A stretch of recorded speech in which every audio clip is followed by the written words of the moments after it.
बिस्मिल्लाहिर्रहमानिर्रहीम, अस्सलाम वालेकुम। आप देख रहे हैं शहजाद मलिक एक्सक्लूसिव। मैं हूं शहजाद मलिक और आज के प्रोग्राम में आप सबको खुशामदीद कहता हूं। नाज़रीन, जैसा कि आप जानते हैं कि DGFIA जनाब राय ताहिर साहब को कल हटा दिया गया और उनकी जगह ग्रेड 22 के ऑफिसर मोहसिन भट्ट साहब को DGFIA तैनात कर दिया गया।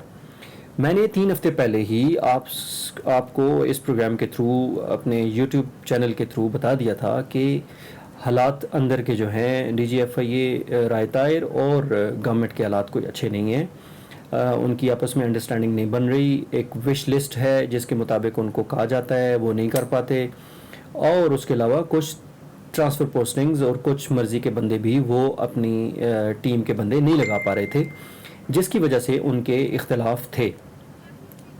मामला कुछ यूँ है कि DGFIA जिस वक्त अपना वियना चले गए, एंटी ह्यूमन स्मगलिंग कॉन्फ्रेंस जो थी उसको अटेंड करने चले गए, तो उनके जाने के बाद पीछे जो चार्ज था वो additional director general FIA Asif Paracha के पास था। आसिफ पराचा को, जो मेरे सोर्स क्रेडिबल सोर्स बताते हैं, वो ये बताते हैं कि आसिफ पराचा को सेक्रेटरी इंटीरियर यूसुफ नसीम खोखर ने कॉल करके कहा कि जो पंजाब में साइबर क्राइम के इंचार्ज हैं हुमायूं तारड़ साहब, आप उनको डी-नोटिफाई करें। उन्होंने कहा ठीक है, मैं राय ताहिर साहब से बात करके आपको बताता हूँ। उन्होंने राय ताहिर साहब को कॉल की और उन्होंने कहा कि जी सेक्रेटरी इंटीरियर कह रहे हैं कि राना सनाउल्लाह साहब की ये ख्वाहिश है और उनका ये हुक्म है कि आप हुमायूं बशीर तारड़ को हटाकर किसी और सूटेबल आदमी को लगा दें या हमारी अगली उसका इंतज़ार करें। उसके बाद उन्होंने बात की और राय ताहिर साहब ने आसिफ पराचा साहब को कहा कि मेरे आने तक आप इंतज़ार करें, तब तक आप इंतज़ार करें और जिस वक्त मैं आऊँगा तो फिर हम बैठ के बात कर लेंगे और इनको डी-नोटिफाई करेंगे। शाम हो गई। शाम को दोबारा सेक्रेटरी इंटीरियर ने आसिफ पराचा को कॉल की और उन्होंने कहा कि जी हमने आपको कहा था राना सनाउल्लाह साहब जो हैं वो शदीद नाराज़ हैं और वो हुमायूं तारड़ को हटाना चाह रहे हैं, आप उनको डी-नोटिफाई करें। उन्होंने कहा कि जी मेरी बात हुई है उनसे, राय ताहिर साहब से, और राय ताहिर साहब कह रहे हैं कि मेरे आने तक का इंतज़ार करें। तो उन्होंने कहा नहीं, आप इंतज़ार ना करें, आप फ़ौरन ऑर्डर करें उनको डी-नोटिफाई करें और आप हमें बताएं। उसके बाद दोबारा से उन्होंने आसिफ पराचा ने एक दफ़ा फिर बात की राय ताहिर साहब से और राय ताहिर साहब को कहा कि सर सेक्रेटरी इंटीरियर का दोबारा फ़ोन आया और वो कह रहे हैं कि आप हुमायूं बशीर को तारड़ को हटा के डी-नोटिफाई करके रिपोर्ट करें। उसके बाद उन्होंने कहा ठीक है, आप इनको कर दें लेकिन नोटिफिकेशन आप आगे ना बढ़ाएं और मैं जब आऊँगा तो फिर देख लेंगे। उसके बाद उन्होंने इनको डी-नोटिफाई कर दिया। इनफैक्ट एज DGFIA इतनी लंबी छुट्टियां और फिर उसके बाद उनके जो मामलात थे वो मेरे नोटिस में थे और ये सारी चीज़ें जो मेरी इन्वेस्टिगेशंस थी उनको जुड़ती गईं और इख्तलाफात जो हैं वो दिन ब दिन ज़्यादा होते गए। सबसे ज़्यादा DGFIA 2 चीज़ों से नाराज़ थे। एक तो ये कि ज़ाहिर है इतनी बड़ी गवर्नमेंट है, कोलिशन पार्टनर्स हैं 10-11, वो सब की सब जो थे वो चाहते थे कि हमारे मामलात, हमारी ख्वाहिशात DGFIA जो हैं वो डील करें डेली बेसिस पे और हमें रिपोर्ट भी करें और हमारे काम की कंप्लाइंस भी हो, जिसमें वो उनकी जो विश लिस्ट थी वो पूरी करने से कासिर रहते थे, क्योंकि उनका मिजाज नहीं है। उनका मिजाज ये नहीं है कि वो डेली इतने ज़्यादा फ़ोन सुने, वो डेली इतने ज़्यादा लोगों की विश लिस्ट पे अमल करें, कंप्लाइंस करें और उनको रिपोर्ट करें।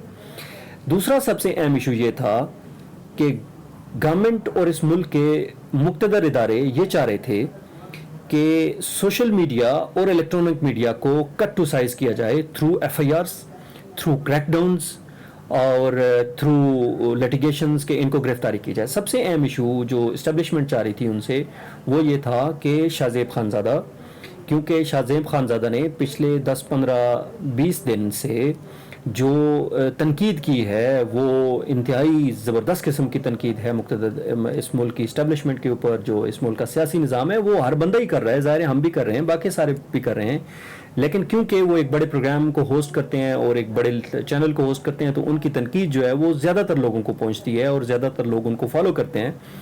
ये सबसे इशू ये था कि शाहज़ेब खानज़ादा, अरशद शरीफ, सलीम साफ़ी और साबिर शाकिर जैसे चंद और अहम जो मेन स्ट्रीम एंकर्स जिनको आप कहते हैं, लीडिंग एंकर्स पाकिस्तान के कहते हैं, उनको कट टू साइज़ किया जाए, उनके ऊपर جو ہے وہ ایف آئی آرز دی جائیں اور ان کو گرفتار کیا جائے. ڈی جی ایف آئی اے کا یہ پوائنٹ آف ویو ہوتا تھا کہ ہمیں ایف آئی آر دینے میں ایشو نہیں ہے، لیکن اس ایف آئی آر کو ہم اگر کورٹ میں ڈیفینڈ نہیں کر پائیں گے تو پھر ہم کہاں جائیں گے. وہ ادارے کے لیے وہ باعث ملامت ہوتا ہے، ادارے کے لیے باعث ضلالت ہوتا ہے، اور ادارے کے معیار پہ ادارے کی کارکردگی پہ انگلیاں اٹھتی ہیں، جس کو ہم کسی بھی صورت. دوسرا یہ تھا کہ اب شاہ زیب خان زادہ جیو میں ہوتے ہیں، صابر شاکر جو ہیں وہ اے آر وائی میں تھے، ارشد شریف اے آر وائی میں ہے، سلیم صافی صاحب بھی وہاں پہ ہیں، اور کچھ جو دوسرے اینکرز ہیں وہ بھی مختلف ٹی وی چینلز پہ ہیں. تو جو پیکا ایکٹ ہے وہ الیکٹرانک میڈیا کا جو آتا ہے وہ نہیں کرتا، اور وہ یہ کہتے تھے کہ ان کو ہم کس طریقے سے کریں. آپ نے پہلے محسن بیگ صاحب کے اوپر بھی ایف آئی آر دی، گورنمنٹ نے دی، وہ ایک ٹی وی پروگرام میں تھے، وہ اس کیس کا بھی کیا حال ہوا، اس پہ بھی ایف آئی اے ڈیفینڈ نہیں کر پائی، بغیر ایویڈنس کے، بغیر تحقیقات کے جو ایف آئی آریں ہوتی ہیں، ایف آئی آر کا طریقہ نہیں ہے. تو سب سے اہم ایشو یہ تھا. اور دوسرا یہ تھا کہ جو فوج پہ جو تنقید ہوئی ہے عمران خان کو ہٹانے کے بعد، جو ایک بہت ٹاپ ٹرینڈ بنا رہا فیس بک پہ، ٹویٹر پہ، دوسری جو سوشل سائٹس ہیں ان کے اوپر، جو فوج کے خلاف ایک امپورٹڈ گورنمنٹ نامنظور، اور پھر یہ نیوٹرلز اور یہ دوسرے جو میمز بنتے رہے اور چیزیں چلتی رہیں. ایک یہ خواہش بھی تھی ان لوگوں کی کہ پی ٹی آئی کے جو میڈیا ہینڈلرز ہیں ان کو برے طریقے سے جو ہے وہ عبرت کا نشان بنا دیا جائے، تاکہ سوشل میڈیا کے تھرو اس کے بعد کوئی تنقید جو ہے وہ نہ کی جا سکے. تو یہاں پہ یہ بھی اختلاف آتا تھا کہ ہم اس پہ بھی کوئی اتنی زیادہ خاطر خواہ ان کو، گورنمنٹ کو اور جو دوسرے مقتدر ادارے ہیں ان کو کوئی رائے طاہر صاحب کی طرف سے کوئی اچھا رسپانس نہیں ملا. تو یہاں سے ٹرانسفر پوسٹنگ سب سے پہلے جس وقت آئے تو ٹرانسفر پوسٹنگ سے معاملہ شروع ہوا. اسلام آباد کے ایک ڈائریکٹر کو وہ نہیں ہٹا سکے، کراچی کے ایک ڈائریکٹر کو وہ اپنی مرضی، کیونکہ دیکھیں نا ایک ڈی جی ایف آئی ہے وہ اپنی ٹیم کے ساتھ کام نہیں کرے گا تو کس کی ٹیم کے ساتھ کام کرے گا؟ دوسرے کی ٹیم کے ساتھ تو کام نہیں کرے گا.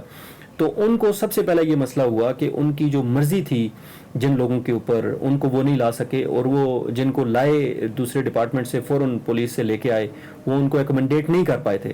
یہاں سے اختلاف چلتا چلتا پھر وش لسٹ آتی تھی، پھر وہ وش لسٹ کو کمپائل نہیں کر پاتے تھے، کمپلائنس نہیں کر پاتے تھے، جس کی وجہ سے یہ سارا معاملہ جو ہے وہ اختلاف بڑھتا گیا. اور بالآخر جو میری اختلاف ہیں وہ یہ ہیں کہ ڈی جی ایف آئی اے رائے طاہر نے خود ہینڈز اپ کیا، انہوں نے کہا جی میں آپ کے ساتھ نہیں چلنا چاہتا، میں مزید کام نہیں کر سکتا اور برائے مہربانی مجھے ہٹا دیجیے. اور جب یہاں تک بات پہنچی تو ان کو پھر ہٹا دیا گیا اور محسن بٹ صاحب کو ڈی جی ایف آئی اے لگا دیا گیا. اب دیکھنا یہ ہے کہ محسن بٹ صاحب وش لسٹ پہ کتنا کام کر پاتے ہیں، کتنی چیزیں آگے وہ بڑھا پائیں گے. ان کے لیے میں دعا گو ہوں کہ وہ اچھا کام کر سکیں اس ملک کے لیے. اگلے پروگرام تک کے لیے اجازت دیجیے. اللہ حافظ و ناصر.